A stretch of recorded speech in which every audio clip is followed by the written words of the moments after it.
আমার গায়ে একটা দাদি আসছিল, আমরা ডাকতাম জায়দন চষি। তার কথা আর গপ্প শুনে আমরা আসছিলাম খুব খুশি। হাতে একটা নাটি নিয়ে কুজো বুড়ির মতো ঠক ঠক ঠক ঠক করে আমাদের বাড়িতে আসতো। আসেই কত এ ছেঁড়াগুলা আমাকে না ভাত দিত। আমার বাপ মাও তাক কত ফুবু করে। অবশ্য আমাদের গোষ্ঠীর আসিল বেটি, সেই হিসেবে আমার মাও কত বউ করে, আর কত ও বউ তোর বেটাগিরার জন্য কি আন্দুসু। আমার মাও বুঝেই গেছে ফুবু ভাত খাবি। জায়দনবুর ঘরে আমরা দেখছি ছেঁড়া কাপড়ের তেনা তুনের টুকলা টুকলি।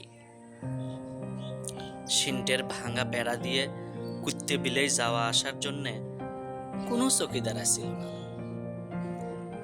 জায়দনবু মানুষের কাছ থেকে ছায়া খাইলেও কুত্তে বিলের জন্য খুব দরদ আসিল।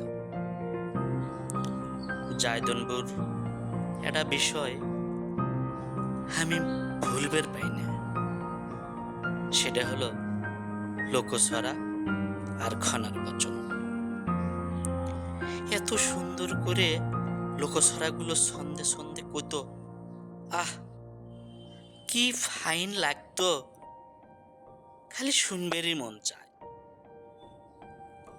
জায়দনবু লোকছড়াগুলো ছন্দে ছন্দে কত, সেগুলো ছড়া এখন আর কারোর মুখত শুনবার পাই না।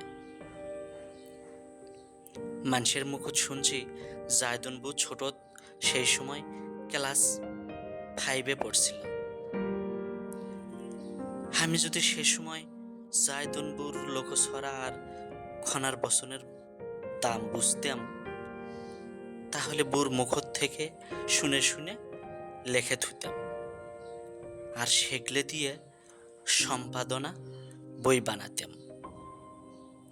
আর সেগুলো বই সারা দুনিয়ার মানুষে পড়তো আর জানতো জায়দনবুর কথা। এখন জায়দনবু না ফেরার দেশত চলে গেছে। আমি এখন বাংলায় BA MA পাশ করছি। এখন আমি জায়দনবুর দামটা বুঝি। কথায় আছে না, পুরেন চাউলের ভাত বাড়ে।